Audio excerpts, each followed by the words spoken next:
మరి ఇప్పుడు ఆ సినిమాకి ప్రెజెన్స్ కోసం ఎవరిని ట్రై చేయట్లేదా బ్రో? చేయట్లేదంటే తిరిగి తిరిగి సాల్ అయిపోయింది bro.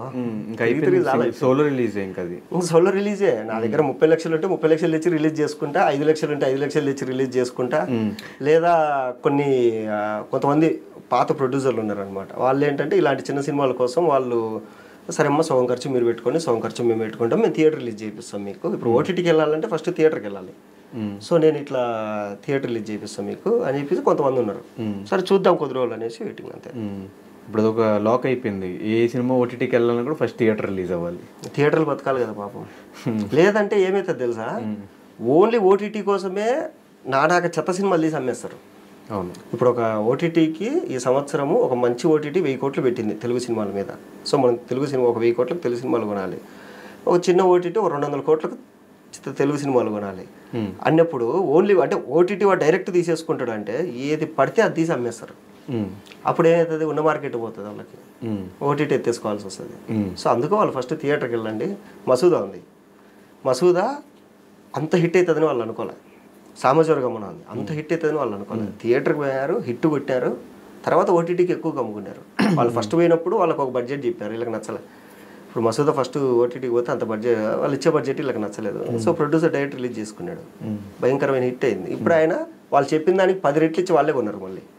Happy. So big boss తర్వాత స్టార్ట్ అయిన సబ్జెక్ట్ కాబట్టి ఎప్పుడు ఆ బిగ్ బాస్ కంటెస్టెంట్స్ ఎవరిని తీసుకొచ్చి సినిమాలో పెట్టుకుందాము, కొంచెం మార్కెట్ అయిద్దేమో ఆ థాట్ ఇప్పుడు రాలేదు? లేదు. నేనేంటంటే మొత్తం నాకు తెలిసిన వాళ్ళే, అంటే నాతో పాటు ఇండస్ట్రీకి వచ్చి ఇంకా స్ట్రగుల్ అవుతూ ఉంటారు కదా, వాళ్ళనే పెట్టాలి అనుకున్నా.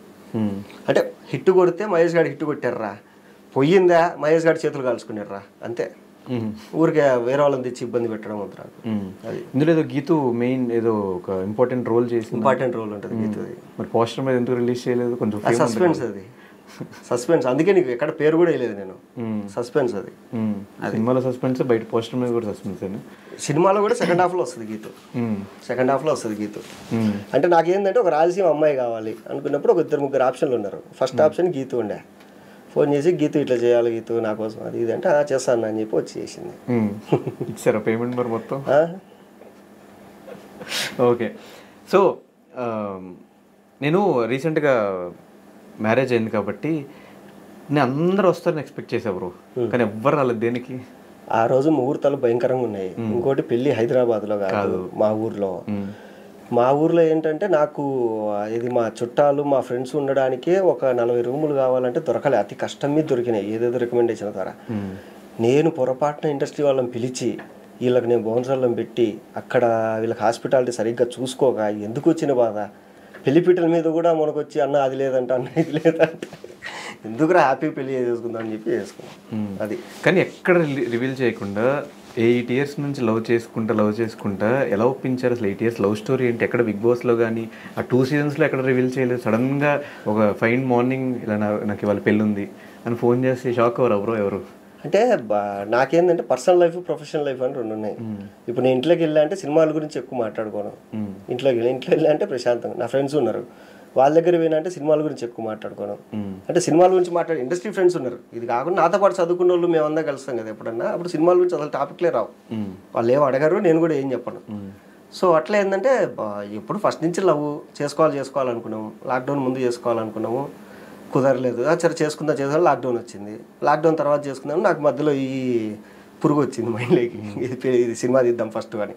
సరే ఇది అయిపోయినాక చేసుకుందాం అనుకున్నా. ఆ సినిమా తర్వాత ఏంటంటే రిలీజ్ చేసుకున్నాక చేసుకుంటా బాగా అనుకున్నా. అది కొంచెం డిలే అవుతా అంటే సరే మా అమ్మ వచ్చేసి అది ఎప్పుడైతుందేమో ఫస్ట్ నువ్వు పెళ్లి చేసుకోవాలని చేసుకున్నాం అంతే. ఏంటి లవ్ స్టోరీ ఏంటి? లవ్ స్టోరీ ఏం లేదు. నేను హైదరాబాద్ ఎక్కువ తిరిగాను కదా, బెంగళూరుకి వెళ్ళి తిరిగేవాడిని. మొత్తం నాతో పాటు చదువుకున్న వాళ్ళంతా బెంగళూరులో సెటిల్ అంటారు. మా చెల్లెలు బెంగళూరులో ఉండేది. సో అక్కడికి వెళ్ళి తిరిగేవాడిని. అక్కడ పరిచయం అయింది. పరిచయం అవగానే చెప్పిన లవ్వులు గివ్వులు నాకు రాదు, నాకు ఇవన్నీ పెళ్లి చేసుకుంటా, నువ్వు ఓకే అంటే పెళ్లి చేసుకుంటాను. కానీ అదేంది సడన్గా అనింది. అప్పటికి ఇండస్ట్రీలో కూడా లేవు కదా బ్రో? ఉన్నా, ఇండస్ట్రీలో ఉన్నా. స్ట్రగ్లింగ్ పీరియడ్ అయితే 2017 ఆ టైంలో. అప్పుడు కాబట్టి సినిమాలు చేసిన చేసిన. సో ఇట్లా చేసుకుంటా అన్న. సరే ఓకే అయింది. నేనైతే కన్ఫర్మ్ చేయను, అది సరే నీకు ఇష్టమైతేనే చేసుకో, బట్ నాకైతే ఏంటంటే లోపల ఆ ఫీలింగ్ పెట్టుకొని బయట నీతో నేను ఏదో కుళ్ళు జోకులేసి అవన్నీ చేయను. సో ఇది అని చెప్పిన. చెప్పిన తర్వాత మెల్లమెల్లగా తర్వాత ఆ అమ్మాయికి నచ్చిన తర్వాత సరే అని చెప్పి వాళ్ళ ఇంట్లో మా ఇంట్లో చెప్పాం. చెప్తారు వాళ్ళు ఎప్పుడో చేసేసుకోమన్నారు. అసలు ఎప్పుడో చేసేసుకోమన్నారు, నేనే డిలే చేసిన, చేసుకుందాం నిదానం చేసుకుందాం అని అట్లా. ఎందుకో 30 దాటిన తర్వాత చేసుకుందాంలే నెమ్మదిగాను. ఆ మధ్యలో అసలు ఈ లాక్డౌన్, ఈ సినిమా తీయాలి ఇవన్నీ లేకుంటే ఎప్పుడో చేసేసుకునిందాం అయింది. కానీ ఎక్కడ రివీల్ చేయలేదు, బయట ఎక్కడికైనా ఫంక్షన్స్ తీసుకురావడం కానీ, పార్టీస్ తీసుకురావడం కానీ, సినిమా ఈవెంట్స్ తీసుకురావడం కానీ ఎక్కడ చేయలేదండి బ్రో? ఎందుకు ఇష్టం లేదు అంతే. ఎవరికి చెప్పలేదు ఎందుకు అసలు? ఎవరు చెప్పలేదు అంటే నేనే 24 గంటలు ఫోన్లో ఏం మాట్లాడిన, ఎప్పుడో ఒకసారి మాట్లాడేది. ఎందుకో చెప్పాలనిపించలేదు అంతే. ఇప్పుడు నీకు కొన్ని కష్టాలు ఉంటాయి డార్లింగ్, నువ్వు కనిపించిన ప్రతి ఒక్కడికి చెప్తావా? లేదు. పోనీ నీకు ఏదైనా గుడ్ న్యూస్ వచ్చింది, కనిపించిన ప్రతి ఒక్కడికి చెప్తావా? చెప్పవు కదా. బట్ అట్లీస్ట్ మ్యారేజ్ ఇట్లా నేను ఒక కమిటెడ్ రిలేషన్లో ఉన్నాను, లేకపోతే ఆ రిలేషన్ అమ్మాయిలకి చెప్పేవాడిని, నన్ను ఎవరిని గెలికితే చెప్పేవాడిని, నాకు ఆల్రెడీ కమిటెడ్ అమ్మా అని చెప్పేవాడిని. ఎలా ఉంది మ్యారీడ్ లైఫ్? మ్యారేజ్ తర్వాత ప్రశాంతంగా ఉంది, హ్యాపీగా ఉంది. అందరూ చూసే ప్రాబ్లమ్స్ ఏం ఫేస్ చేయట్లేదు? ఏం లేవు. అందరూ అంటారు కానీ అవి ఊరు కామెడీకి చెప్పుకునేవి అవన్నీ. అసలు పెళ్లి చేసుకుంటే ప్రాబ్లం అంటే ఎవడు పెళ్లి చేసుకోడు కదా, అందరూ చేసుకుంటారంటే ఏమని? నీ ప్రతి సీజన్కి ఇంతమందికి పెళ్ళిళ్ళు అవుతున్నాయంటే మామూలు ఏది జరగాల్సింది అది జరగాలంతే. నీకు సక్సెస్ అనేది, డబ్బులు అనేది ఈరోజు వస్తుంది రేపు రాదు, అది ఎప్పుడు వస్తుందో తెలియదు, ఏ టైంకి అది జరిగిపోవాలంతే.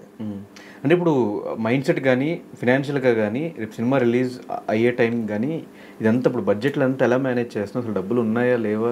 అసలు బ్యాంక్ బ్యాలెన్స్ ఎలా ఉంది, పరిస్థితి ఏంటి? ఇప్పుడు ఇది ఒక కూలి పనికి వెళ్ళేవాడు పొద్దున్న కూలి పనికి వెళ్తాడు, కూలి పనికి వెళ్ళి పొద్దునంతా పని చేసి సాయంత్రం వచ్చి ఒక 1/2 కిలో రైసు, ఓ 2 పచ్చడి ప్యాకెట్లు, ఓ పెరుగు ప్యాకెట్ కొనుక్కొని అన్నం పెట్టుకొని తిని పండుకుంటాడు. నాకు ఇప్పుడు ఏంటంటే పరిస్థితి, ఏదైనా ఛాన్స్ వచ్చిందంటే వెళ్ళాలి, ఒక 10 రోజులు షూట్ చేసుకోవాలి, ఆ డబ్బులు వచ్చిందంటే అది తీసుకొని వచ్చి సినిమాకి పెట్టుకోవాలి, ఇదే ఉంది. అది మరి ఇప్పుడు ఆ పని లేదు కదా అంటున్నా. ఉంది, ఆ పని ఏం లేదు. చిన్న సినిమాలు హ్యాపీగా చేసుకుంటాను నేను. నీకు పెద్ద సినిమాల్లో కనపడట్లేదు కానీ చిన్న సినిమాలలో మంచి పేమెంట్లు ఇస్తారు, హ్యాపీగా ఉంటుంది. చిన్న సినిమాల్లో నీకు భయంకరమైన పేమెంట్. పెద్ద సినిమాల్లో ఉన్నా మనం డిమాండ్ చేయలేము. సార్ నేను ఇంత తీసుకుంటాను సార్, మీరు ఎంత ఇస్తారు చెప్పండి సార్, ఇంత అయితే ఇస్తామమ్మా, సరే ఓకే సార్. చిన్న సినిమాలు ఏంటంటే మనం డిమాండ్ చేయొచ్చు, లేదంటే ఇంత ఇస్తేనే వస్తా అంటే సార్ నా కోసం రండి సార్ అని చెప్పి పిలుస్తారు.